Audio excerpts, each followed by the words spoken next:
Segundo o livro de Reis, capítulo 5.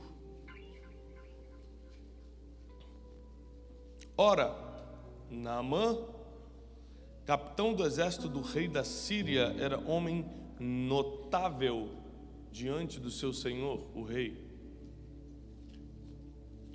e honorável, ou seja, digno de honra, porque por seu intermédio o Senhor dera livramento aos sírios. Quem deu livramento aos sírios? Quem deu livramento aos sírios? Quem eram os sírios? Os inimigos mortais de Israel. Você vai entender ainda nessa passagem que os sírios tinham acabado de invadir Israel, de destruir Jerusalém, de tomar escravos judeus, de matar gente que fazia parte desse povo de Deus. E a Bíblia diz, não é um livro de história, a Bíblia diz que quem deu o livramento, quem deu a vitória para Naamã foi o Senhor. Então não acha que porque você vem à igreja e uma pessoa que se arranja confusão lá fora não vem, que Deus vai dar vitória para você porque você bate ponto aqui. Porque Deus está atento ao coração, Deus está atento à real necessidade, Deus sempre fica do lado do mais fraco. Nunca arranje confusão com alguém que é mais fraco que você. Deus fica do lado do órfão, Deus fica do lado da viúva, Deus fica do lado do injustiçado, Deus fica do lado daquele que não pode se defender. E é por isso que quando você também é a parte fraca, não revide, não tente revidar, porque você já tem um advogado que vai te proteger muito melhor do que a sua autodefesa, muito melhor do que os seus argumentos. Você tem alguém que está do seu lado. E não se sinta também tão para baixo porque você está mais fraco nessa situação, porque quem está fraco, diz a Bíblia, aí é que está forte. Porque a gente está fraco no nosso interior, a gente pode estar fraco nas nossas emoções, mas aí é que Deus está do nosso lado mesmo. Por algum motivo que a Bíblia não revela exatamente qual, nessa passagem a gente pode deduzir por vários históricos onde Israel falhou com Deus. Deus decidiu dar vitória aos sírios e não ao seu próprio povo. E aqui vai citar Naamã, que era alguém da Síria, não era do povo de Israel, não era como a gente chama hoje, não era crente. E diz que ele era respeitado e cheio de honra. Porque tem gente do nosso lado aqui que nem é respeitado e nem é cheio de honra. Porque o que nos faz honrados não é dizer que vamos à igreja, é viver uma vida de honra, prometer e cumprir, assumir a dívida e pagar, falar que vai e vai. 5 horas é 5 horas, não é 5:30. O que nos faz digno de honra não é falar que a gente serve a Deus, é cumprir o que promete, é pagar o que deve, é cumprir a palavra, é ajudar quem precisa. Então nós precisamos entender que a gente vem aqui não para dizer que a gente tem honra ou serve ao Senhor, a gente vem aqui para se fortalecer em Deus, para receber uma palavra aos domingos que nos desafia. Porque Deus você encontra em qualquer lugar, você não precisa vir aqui. Se você se trancar no seu quarto e pedir a presença de Deus, você acha que Deus vai lá? Deus vai falar, não, domingo, 10 horas, por favor. Você acha que um drogado jogado na Cracolândia, que nunca entrou numa igreja, nunca foi batizado com o Espírito Santo, nunca deu um dízimo, se ele falar, Senhor, eu não quero mais isso não, me tira daqui, você acha que Deus vai escutar a oração dele lá no meio daquele pecado da Cracolândia? Logo, Deus está em qualquer lugar. Então a gente não se reúne aqui para falar que está buscando a Deus, a gente reúne aqui para amadurecer em Deus, para aprender mais de Deus, porque Deus a gente encontra em qualquer lugar. A gente está aqui, por exemplo, hoje para amadurecer através de uma palavra, para aumentar nossa fé, porque a fé vem pelo ouvir. Custa dinheiro ou custa tempo? Você tendo $1 bilhão ou $1 no bolso hoje, você não precisa disso para comprar fé, porque a fé se compra com tempo, não com dinheiro. Deus é tão justo que a moeda que compra as coisas mais poderosas do mundo não é o dinheiro, é o tempo. Sabedoria. A Bíblia diz em Tiago capítulo 1:5, se alguém precisa de sabedoria, peça a... Pedir a Deus é orar. Orar custa dinheiro ou custa tempo? Então sabedoria não é com dinheiro, é com tempo. Fé não é com dinheiro, é com tempo. E Deus é tão justo, que Ele deu a moeda que compra tudo que importa na mesma medida para todo mundo. Se dinheiro fosse a moeda que comprasse as coisas importantes, Deus seria injusto, porque um tem 10 mil, o outro só tem 1.000. Mas quem aqui tem mais tempo do que o outro, se todo mundo tem 24 horas? Todo mundo é rico de tempo. Ninguém pode falar, eu sou pobre, Deus só me deu 22 horas. Isso é uma injustiça. O dia acaba para todo mundo e começa para todo mundo. É o que você faz com o seu tempo. É onde você investe essa moeda que determina o nível da sua fé, o nível da sua sabedoria, o nível do amor, porque o dinheiro pode pagar uma ótima festa de casamento, mas não compra o amor. O tempo faz. Quanto mais você investe na pessoa que ama, mais ela te ama. Nós precisamos entender a palavra.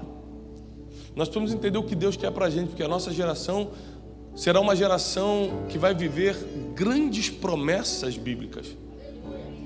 E para isso a gente precisa estar maduro, senão a gente perde a oportunidade. Muitas gerações perderam a oportunidade de viver grandes promessas, porque não amadureceram. Mas Deus está amadurecendo a igreja. Deus está trazendo palavras para a igreja de confronto, de crescimento, de maturidade, de equilíbrio. E eu creio que nessa manhã Deus vai falar contigo também.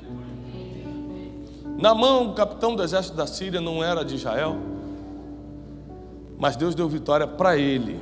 Mas a Bíblia diz que ele tinha um problema sério. Como todo mundo, sendo crente ou não, ele estava precisando de um milagre. Você conhece um crente que precisa de um milagre? Sim ou não? Quem aqui é crente e está precisando de um milagre? Baixa a mão. Você conhece alguém ímpio que está precisando de um milagre?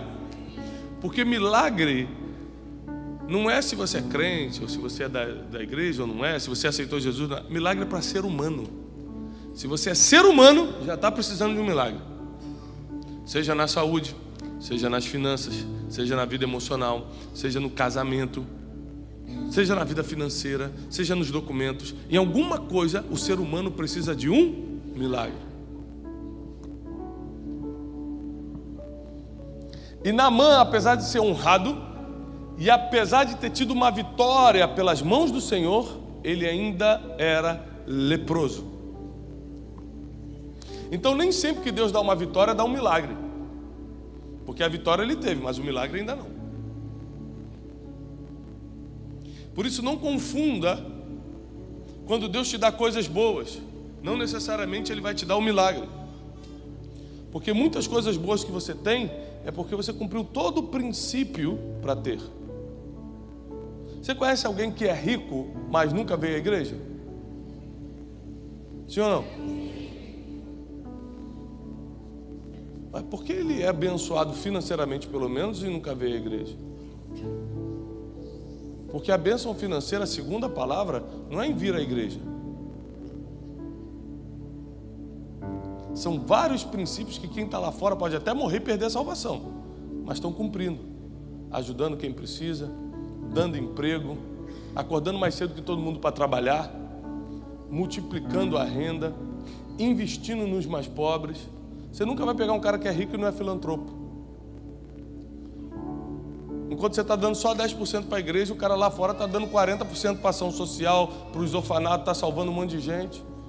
Pode morrer para o inferno, repito, porque o que leva para o céu não é dar dinheiro para pobre, é se converter. Mas pelo menos financeiramente ele está melhor do que a gente. Logo, o que nos faz viver nessa terra com vitória são os princípios.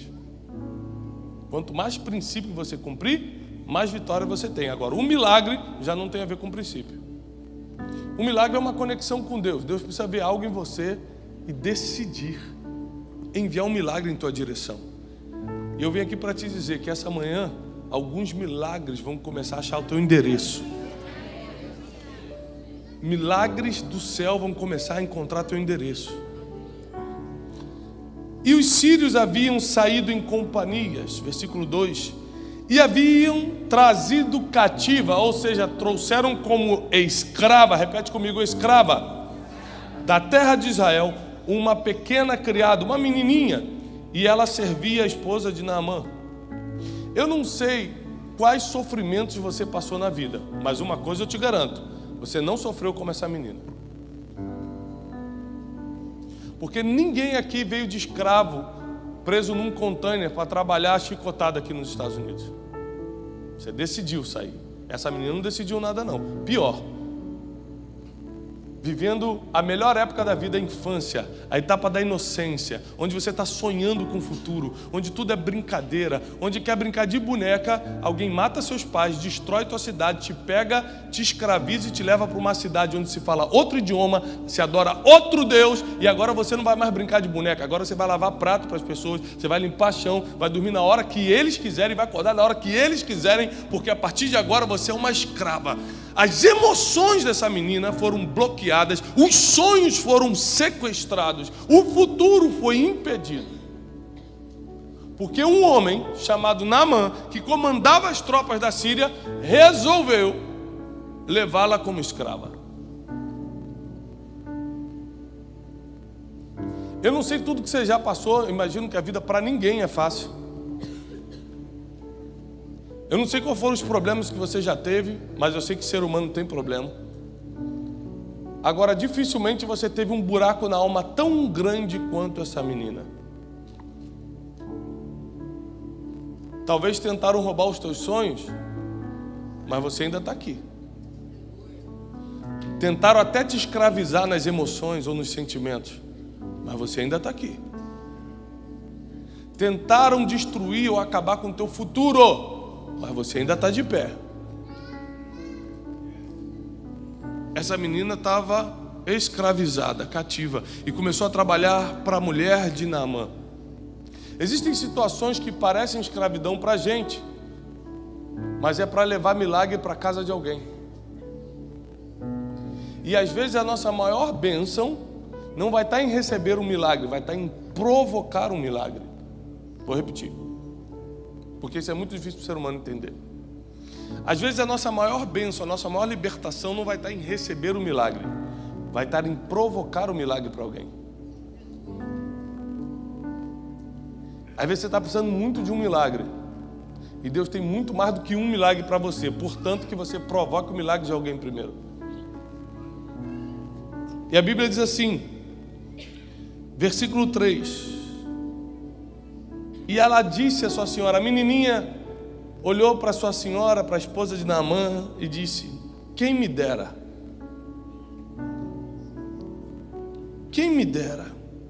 que o meu senhor estivesse com um profeta que está em Samaria, certamente ele o restauraria da sua lepra. Eu não sei se você entendeu isso aqui, mas eu vou te falar o que eu, Tiago, faria com toda a sabedoria que Deus me deu. Se eu estou escravo, roubaram meus sonhos, destruíram o meu futuro, mataram minha família, destruíram a cidade que eu morava, e o cara que fez toda essa maldade, tirando a amargura, tirando toda aquela roupa de comandante, eu começo a ver que ele está leproso, a primeira coisa que eu falaria, viu? Foi tocar no ungido do Senhor? Eu faria isso. E mais, para aprender que quem toca morre assim mesmo, vai caindo de carne em carne até desaparecer. Porque o Senhor é a minha vingança. O ser humano é assim. Nós somos assim. Quando alguém tenta atingir a gente, quando alguém tenta matar a gente, quando alguém tenta destruir nossos sonhos, quando alguém manda indiretinha no Facebook, a gente já quer a morte da pessoa.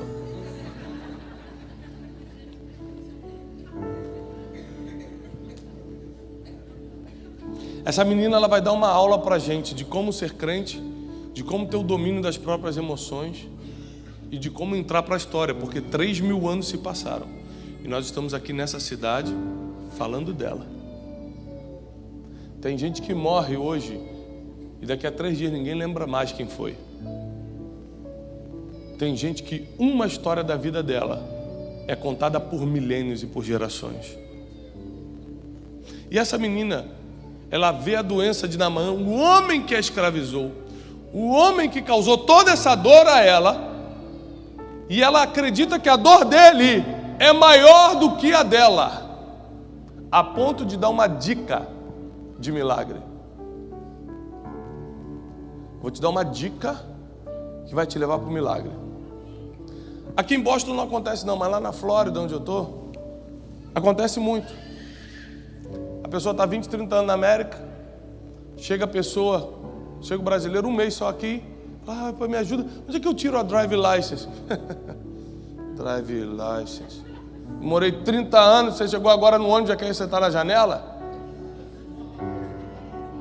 Gente que nega a dica de informação, quanto mais a dica de milagre. Gente que não quer ajudar com uma informaçãozinha, quanto mais facilitar a vida do outro. Essa menina acreditou que a dor de Naamã de estar morrendo de lepra era maior do que a dor dela de estar escrava. Nós somos tão egoístas que a gente olha para minha dor e fala, minha dor? Muito maior do que a tua. O ser humano adora exagerar. A pessoa chega e fala assim, estou com uma dorzinha de cabeça e eu que estou com tumor. Você sempre quer ter uma dor maior do que a do outro.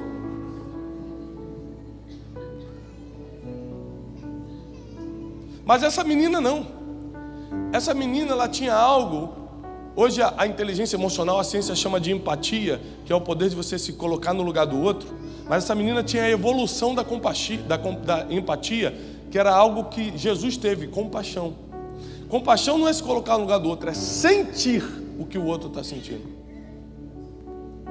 É por isso que a parábola do bom samaritano, ele para o caminho dele para ajudar uma pessoa que ele não conhecia, porque ele sentiu a dor de estar espancado, abandonado no caminho. Se você não sente a dor do outro, você nunca vai parar para ajudar. E às vezes o teu milagre está atrás do milagre dessa pessoa que você vai provocar. E aí ele para, essa menina para, e fala assim, quem me dera? E vai dar uma dica de como o milagre chegar na vida de Naamã. Quem me dera se ele comparecesse diante do profeta que está lá em Samaria. Certamente, eu tenho certeza que ele seria curado. Está falando nada mais, nada menos de Eliseu, o homem que recebeu a porção dobrada de Elias, o maior profeta da época. Então, ele tinha 2 vezes mais de unção para milagre, para cura, para sobrenatural, do que Elias, que era o maior. E essa dica fez com que Naamã saísse da Síria com presentes, com ouro, vestes festivais, e procurasse o rei de Israel para pedir permissão para ser curado em Israel. E o rei de Israel começou a rasgar suas vestes, porque achou que era mais uma estratégia de guerra. O rei de Israel falou assim, eu não posso curar ninguém, esse cara vem pedir para mim pedir cura, ele rasga as vestes e fala assim, isso é uma armadilha. Ele sabe que eu não vou poder curá-lo, só para ter desculpa para entrar aqui e sequestrar todo mundo de novo. E esse escândalo que o rei de Israel fez, chegou nos ouvidos do profeta. O profeta pega um servo e fala assim, vem cá, o que o rei fez? Rasgou as vestes, falou que é tudo armadilha da Síria. Manda dizer ao rei que ainda tem profeta em Israel. Ele foi buscar um milagre na casa errada. A casa do milagre é a casa do profeta. Manda ele vir no profeta. Ainda tem profeta aqui em Israel. A história vocês conhecem. Naamã vai dar 7 mergulhos no Rio Jordão. E quando ele levanta no 7º mergulho, ele está totalmente curado. Naquele dia, na mente de qualquer pessoa mais ou menos inteligente, você sabe muito bem que aquela menina, além de estar ganhando a liberdade, ia ganhar muitas coisas daquele homem. Porque ao invés de ela ficar reclamando que estava presa, ela estava abençoando alguém. E quando ela abençoou com o que ela tinha, a única coisa que ela tinha era informação. Ela não tinha dinheiro, ela não tinha nem liberdade, ela só tinha uma informação. Quando você nega o que tem para outra pessoa, você pode estar bloqueando o teu milagre. E geralmente você vai ter que facilitar a vida de alguém justamente num período que você está muito ferido. Aí você não quer, porque é assim que o inimigo trabalha. Ele tenta te colocar feridas no caminho, abandonos, rejeição, frustrações, para você ficar feridinho na estrada da vida, E quando surge a oportunidade do milagre, você nem reconhece, porque está tão ferido, está tão chateadinho, está tão revoltado com tudo, que você não consegue ver que é naquela informação, é naquela facilidade que você ia fazer para alguém, que o seu milagre ia chegar, que a sua libertação ia chegar. Agora acontece uma tragédia aqui. O servo de Eliseu ficou encantado com os presentes. Vamos ler comigo.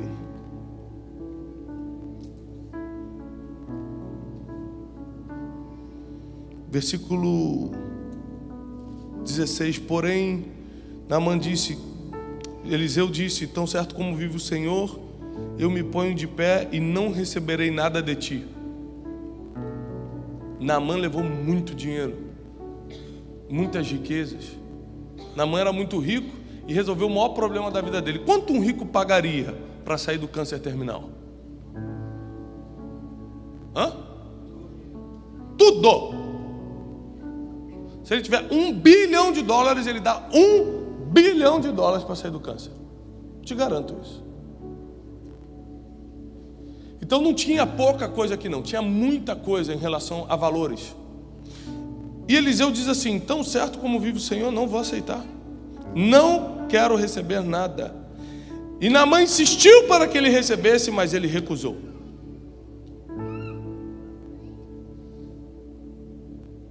Porém Geazi, versículo 20, servo de Eliseu, o homem de Deus, disse, eis que o meu senhor dispensou a Naamã, esse sírio, ao não receber em suas mãos aquilo que ele trouxe. Porém, tão certo como vive o Senhor, botou Deus no meio. Porque quando a gente vai fazer algo errado, a gente tenta achar uma base bíblica para isso. Como eu falei, viu, está morrendo, mas também tocou no ungido do Senhor. A gente sempre vai achar uma base bíblica para nossas maldades. A gente sempre vai tentar achar um versículo isolado para tentar dar um suporte para a besteira que a gente está fazendo. E esse homem falou assim, olha, tão certo como vive o Senhor, correrei atrás dele e pegarei o que ele tem para mim.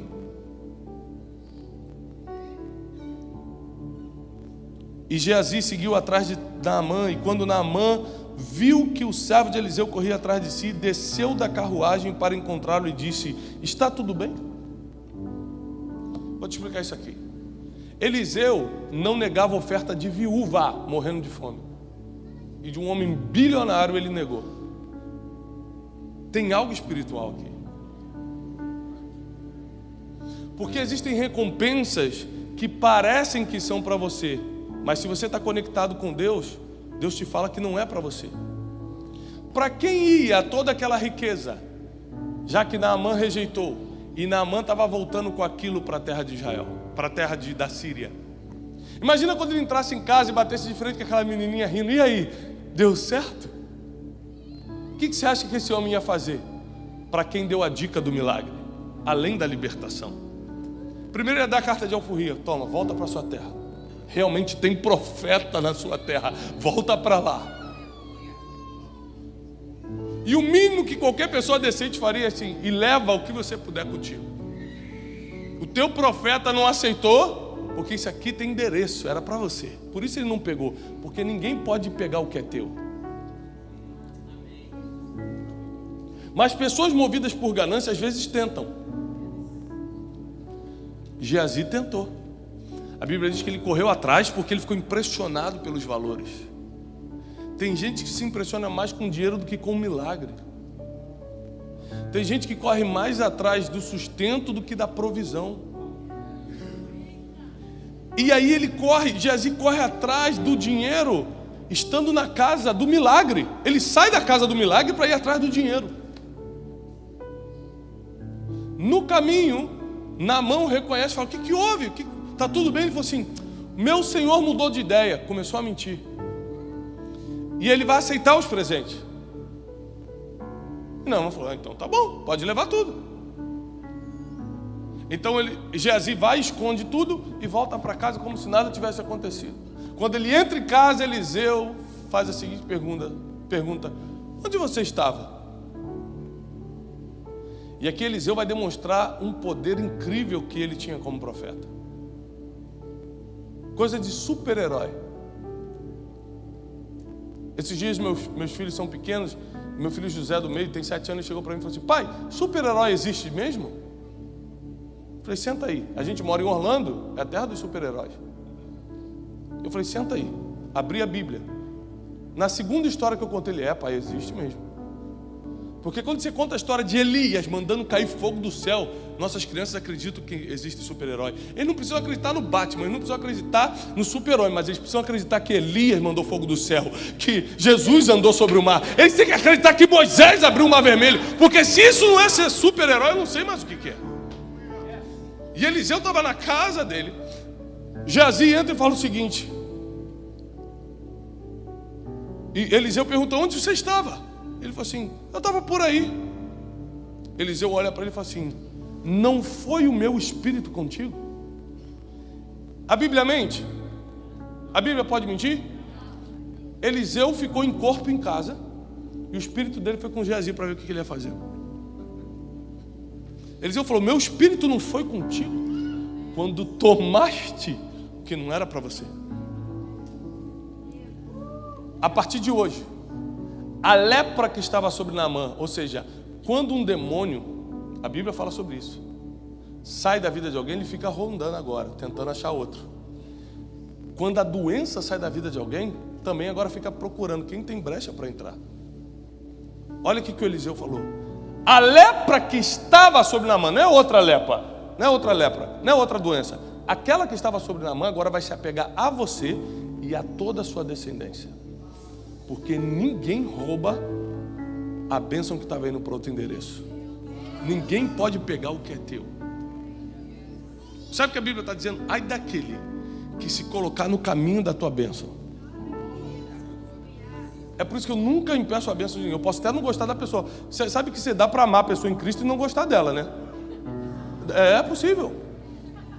É possível. Por exemplo, tem gente que eu jamais chamaria para comer uma pizza comigo na sexta-noite. São pessoas que têm um comportamento que eu não gosto, falam alto. Eu não gosto dela, mas amo em Cristo. Se eu tiver que largar minha vida toda para salvá-la, eu vou fazer.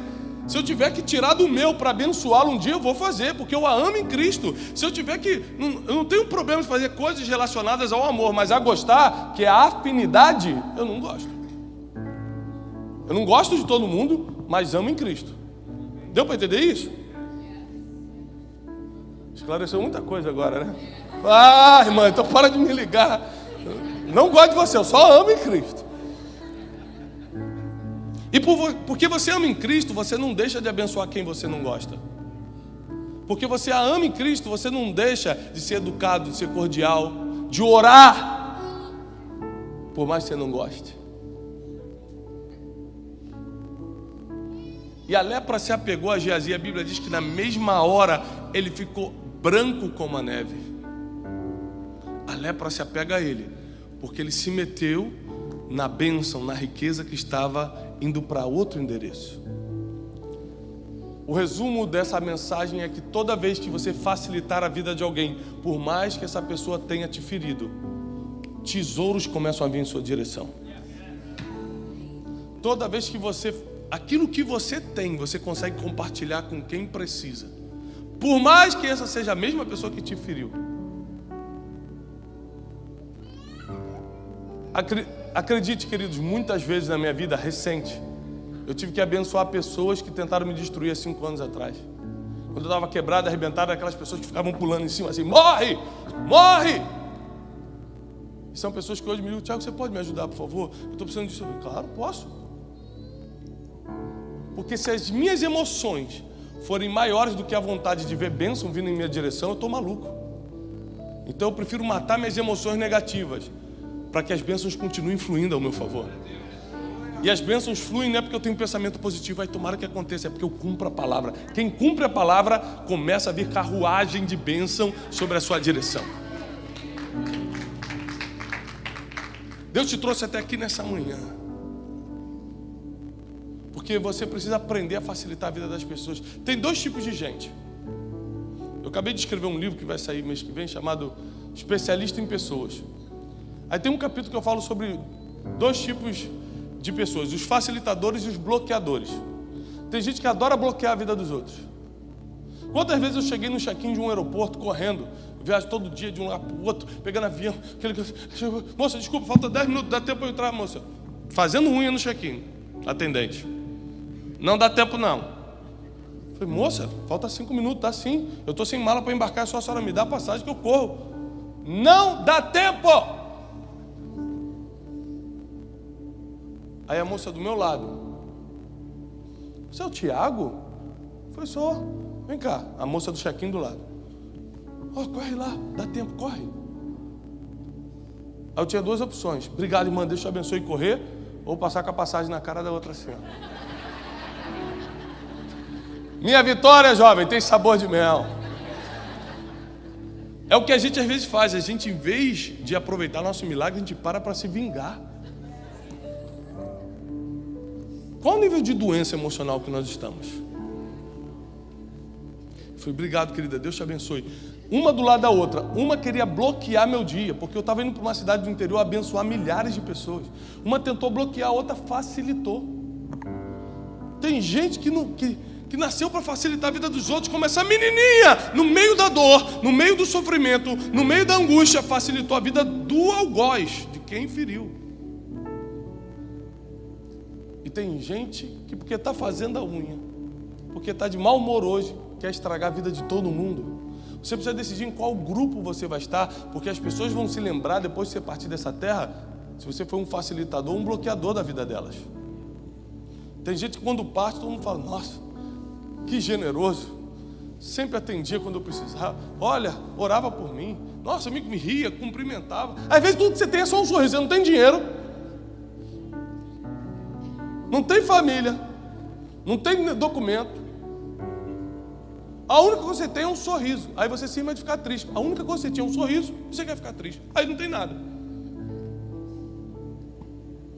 Chegou a hora da gente entender o que Deus deu pra gente compartilhar, porque aquela menina só tinha uma informação. O que Deus deu para você? E às vezes a gente vai ter que compartilhar justamente com quem duvidou da gente. Ou você acha que todo mundo está feliz porque você está morando aqui?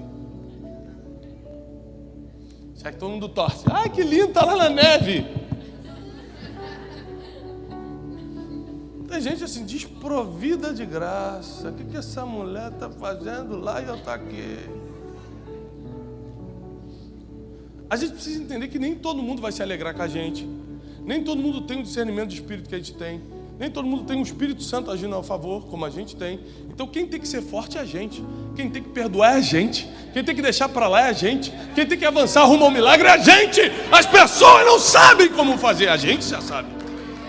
A gente tem um conhecimento, a gente tem um Espírito Santo. Então não espere das pessoas o que só você sabe fazer. Não pode, não bote confiança em pessoas, seres humanos sempre vão falhar. Você imagina que Pedro conviveu com Jesus 3 anos e meio. Você vem aqui para ficar 1 hora na igreja sentindo a brisa de Jesus. Pedro dormia, acordava, jantava com Jesus. E quando perguntaram, você sabe quem ele é? Ele, eu? Você não tem a mínima ideia. Mas você não é o Galileu que andava com ele? Eu? Nunca vi. Negou 3 vezes. Judas, que também tomava café da manhã com Jesus, almoçava com Jesus, via os milagres de Jesus, traiu Jesus. Então, se Jesus passou por isso com pessoas, você acha que você nunca vai se decepcionar com ninguém? Ah, neném. É claro que as pessoas vão errar contigo, ainda assim. Você vai ter que continuar abençoando. Porque Naamã errou com a menina, mas a menina não errou com Naamã. As pessoas podem errar contigo, você que não vai errar com as pessoas. Porque o reino de Deus vai se manifestar através de você. A palavra do Evangelho vai fluir através de você. Porque pessoas vão conhecer a verdade por causa de você. Então é você que não pode errar. E se por acaso errar porque estava distraído no dia, a Bíblia diz que nós temos um advogado, Jesus Cristo o justo, que nos absolve de todo o pecado. Nunca se defenda quando você estiver errado ou mesmo sendo acusado injustamente, porque você já tem um advogado. A primeira coisa que um advogado fala para o cliente quando entra no tribunal é: não fala nada. Deixa que eu falo. Eu sei como usar as palavras com o juiz. O juiz pode te condenar só porque você usou uma palavra errada. E você quer falar com Deus sem passar pelo advogado que é Jesus? Deixa que Ele fala e explica a nossa situação. Ele sabe usar as palavras com o Pai. A Bíblia diz que o Espírito Santo traduz as nossas orações. Ele intercede por nós com gemidos inexprimíveis. A gente faz tanta oração nada a ver, tanta oração, desculpa a palavra, besta, que o Espírito Santo tem que pegar Jesus. Deus, o que Ele quis dizer não é isso não. Deixa eu traduzir aqui, ó. Ele pediu para matar um homem, mas não é matar não, é só... Porque ele fala, Senhor, leva, prepara e leva, Senhor, aquele homem. O Espírito Santo tem que pegar nossas palavras, colocar todo o amor para levar para Deus. Por isso que Ele intercede por nós. Ele leva os nossos pedidos para Deus traduzido na linguagem do amor. Porque se você for pegar cada coisa que você já orou, irmão,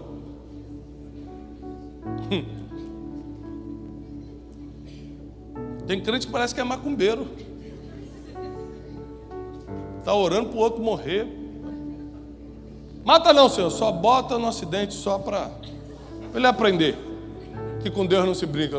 Deus comigo? Que não tem nada a ver com isso. Isso é voodoo que você está fazendo. As pessoas precisam entender que nós estamos vivendo a geração que vai dar o que as pessoas precisam. Se é informação, é informação. Se é um sorriso, é um sorriso. Se é um abraço, é um abraço. Se é uma oferta, é uma oferta. Se é a palavra, é a palavra. Se é uma revelação, é uma revelação. Se é uma palavra profética, é uma palavra profética. Você precisa encontrar o que as pessoas que estão te cercando precisam. Porque todo mundo que chegou a um governo resolveu o problema de alguém que estava do lado. José foi governador do Egito não é porque ia no culto de oração às 7 da manhã, porque resolveu o problema de Faraó. Enquanto tem gente fugindo de problema e por isso vira um fugitivo para sempre, outros estão resolvendo problemas ao invés de fugir e recebem governo. Daniel assumiu a Babilônia porque resolveu o problema de Nabucodonosor. E você, quando vê problema, foge. Vem fazer campanha na igreja para acabar o problema em vez de enfrentar e resolver. O teu governo, a tua bênção está atrás de um problema resolvido. Eu nunca vi alguém ser exaltado porque resolveu o próprio problema. Quando você resolve o teu próprio problema, você... Parabéns, fez mais do que a sua obrigação. Agora, resolve o problema dos outros para ver como é que as pessoas te veem. Essa menina resolveu um problema que não era dela. Essa menina resolveu um problema do homem que podia libertá-la e libertá-la com riquezas. Se você parar para pensar, foi uma injustiça o que fizeram com ela. Mas se ela tivesse ficado em Israel, os pais estariam mortos da mesma forma. Ela não entraria para a história, não teria nenhum dinheirinho, estaria lá na miséria porque a cidade estava destruída. Mas por ser escrava, por passar pelo processo que Deus permitiu, 3.000 anos se passaram, está aqui falando dela. E uma grande carruagem de bênçãos estava vindo na direção dela. Então saiba que Deus não permite você passar por algo, nenhum processo. Deus não permite você passar por nenhuma dificuldade, que Ele não tenha uma bênção vindo a seu favor. Porque quando a bênção chega, deleta o nosso passado e começa a criar o nosso futuro. Você pode ver que a pessoa que foi pobre 20 anos, quando fica rica, nem lembra como era. Não lembro. As coisas boas deletam as coisas ruins, grave isso. As coisas ruins não deletam as coisas boas, mas as boas deletam as ruins. Quanto maior a bênção Deus vai te enviar, menos do passado você vai lembrar. Quanto mais feliz você está com a família que Deus te deu hoje, menos dos rolos que você teve no passado você lembra. Quanto melhor você come hoje, menos dos miojinhos. Lembra do miojo? Quem comeu miojo aqui? Amém? Muito. Até hoje, de vez em quando, eu tenho uma recaída.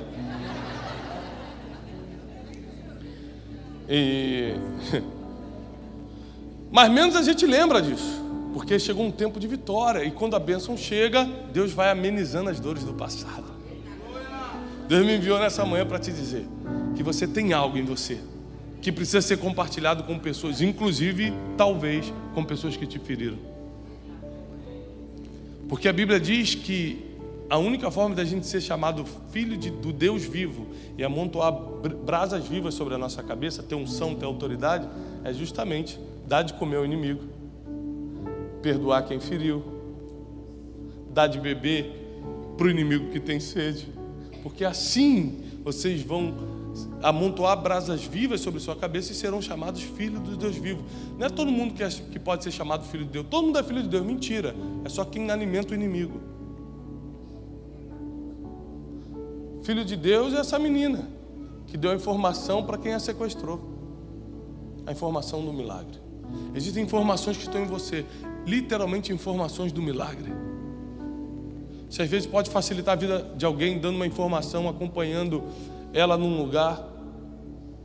As pessoas chegam aqui perdidas, você já está mais seguro. Às vezes você pode ir com alguém só para traduzir uma questão. Você vai, vou perder 1 hora do meu dia com isso?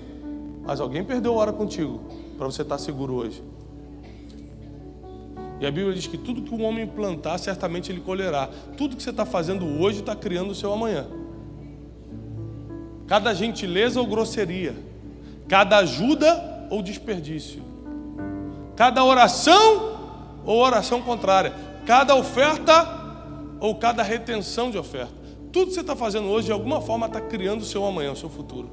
Então presta muita atenção para onde está indo o seu tempo, seus recursos, para onde está indo os seus favores hoje, porque é isso que está criando o teu 2020, o teu 2021.